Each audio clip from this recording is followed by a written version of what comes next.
Nkubulire nedda tulugunya kwa Zake botuni ya Zake okumaleta mukoti ngafanna bwati chikwewunyisa be bajjanga enalufenya nga bafanna bwe bati waliwo group ekolera mu government Museveni ayina abamukoleramu ne atunulira nya abaloko defense siba mulimu abakoleramu bakamanda babwa owaloko defense ajja kuba omuntu esaso ayo kyekidomala era nze mba kuba president nga n'amaanyi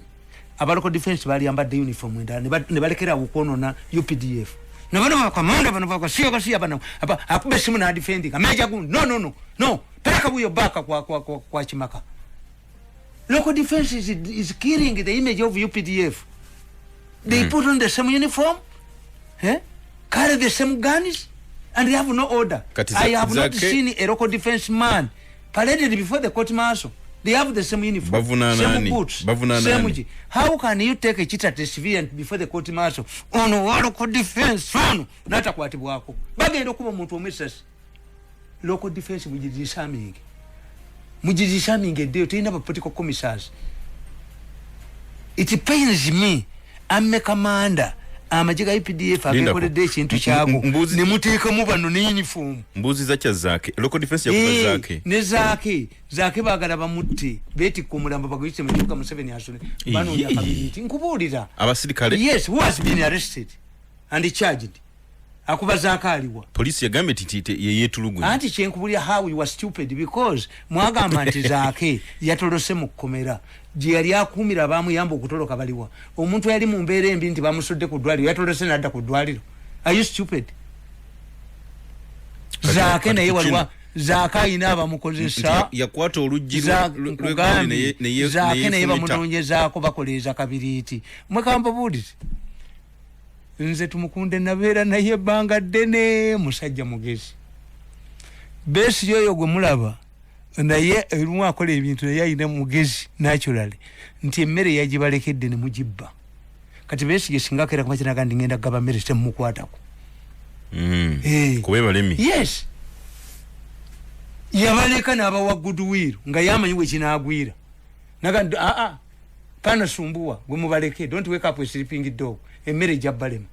senkati mwekwasa ba opposition kati buli agabe emmere kati bano ba yemukasa abadde agaba sanitizers nakyo yo Omubaka South kakati bafayo kyere emmere ya government yabuze kati abantu bafayo kyere ne bagaba emmere kati Besigye nakera ku machana ganti ngabe emmere okumulwanyisa musiitaana abantu benyini abafenjala be bakwasa omutwe so this is strategic nti why Zake lwake Zake nga yafiiridde mu mikono ja polisi aba polisi olaba kono kabiriiti kyovula nze mbavumirira bagenda wa tisebagala yekalakasa nga yunebwe nga bamuganya okwesima utayina buyigirize abaganda be yakunganya batayo 10 ku yunebwe nga nemba no buyinza mabikafira mu komera you educated you read illiterates singa bansanga mu kubo nze yali aga sebagala tayina buyigirize you don't go to your neighbor tosobola kustominga a maternity ward a baby's ward before you have a pregnant woman toberanga kona lubuto ngoganti ngenze kukulumba gundi sebagala education bajinonya mu gundi mu yunebo lakite yagenda je yasomera mu university neba tabaganda 10 10 baganda boys we are killed at the yunebo headquarters singa bansanga mu kubo bali nzise bana abemmengo abali bakuba president amayinja 10 of them at Mengo we are at gundi Kasubi we are killed by an non gunmen nga bawereze bipande Mirundi wetu mukwatirako bazikayo nyabo kakati enchabo basa enchammenga atula nayo emaze okuba abantu sebagala mu obwa minister asikudde amaze okusikula yati abantu 10 ebwayise atula nabo kakati abo balimu local defense erimu ekijirimu this band local defense take them back to training or give them a different uniform to separate them from UPDF emundu baba wampia bawuli yabagala kuba ku masasi agenda okwocha ebidomola azunga n'akabiriiti mu nyumba omuli ebidomola bya petroli wa local defense azunga n'akabiriiti akagenda okwocha Kampala mukazi ayagala bus agala kuzita buses afune bilioni nkaaga buli mwezi obubiriiti mu bwegendereza kale tumbomba program ya obubiriiti mu nyumba muterese ebidomola bya petroli Josinzi Mwamirundi nategedde konti contract ya mwami Dr. Johnson Byasaze ya bajongeze emyaka 2 naye tekyogeddwako ate yafaayo ki bamuongeza emyaka 2 kubanje mbagamba nti mwetemumanyi ntalo ze mulwana nze ntalo zonna nzimanyi entalo zonna nzimanyi ne cause naki era mu abamawulire mbaga nti okkiriza ngokulya millioni 3 nga bali balwanira billions. That's not in news. They're fighting over leadership. Size kulya millioni 10. Lwaki contract ye yalwa okuyizibwa okuza anti Kadaga yali agamba kuba Kadaga yagamba nti oluddeko tekemu naye ati nga naye aluddeko ekyokubiri ne Kadaga naye aluddeko ekyokubiri mu biseera bino kasomala okukiriza nti okyusiza emyaka 75 kizibu nnyo kati ogoba omuntu olw'obukadde kizibu tu omuntu bwo kasamala nti awumudde n'omuleetako ku contract kati kitegeeza takyali ku contract n'ekinana kifuga awaba kuki kubanga gwe wasalawo nti ayina knowledge gye mutalina kakati bana abantu abalwanyisa by'abasayija came too late bajja late why bo babalimba nti talina contract yagiina nga yagifuna dda. That's why yakuba mu mawulire nti agiina to provoke bagani owulira yeyegaana gwenza okweteka mu kitongole kati Sako tebagambye